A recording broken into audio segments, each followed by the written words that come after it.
থেকে উঠে কি কি না করা হয়, এই তো বাচ্চাদের ওর বাবার সাথে পাঠায় দিলাম। ওই যে কি সুন্দর করে টুক টুক করে হাঁটে হাঁটে যাইতেছে। যাওয়ার পরে তো বেহাল অবস্থা, যে ঘরে রাতে এত কিছু গুছানো থাকে, তারপরে সকাল উঠলে দেখি একদম বেহাল অবস্থা এগুলো। এই তো ওদেরকে পাঠিয়ে আমি ঘরের সব কাজ টাজ গুছিয়ে নিলাম, কারণ দেখা গেছে আসার পরে আবার বাচ্চাদের খাওয়া দাওয়া রান্না বাড়া নিয়ে অনেক ব্যস্ত থাকা হয়।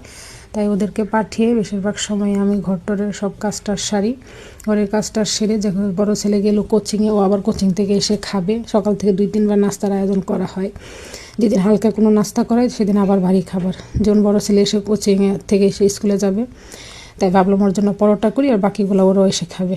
এই তো আমি তারপরে ঘর গুছিয়ে বড়টার খাবার রেডি করে ঘরে রেখে তারপরে বেরিয়ে গেলাম দুইজনকে আনার জন্য।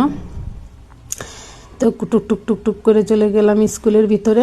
ওদেরকে নিয়ে এসে এই তো এখন আবার ওদেরকে খাওয়াও, ওদেরকে খাওয়াটা আবার আমার গন্তব্যে চলে যেতে হবে, রান্না করতে হবে।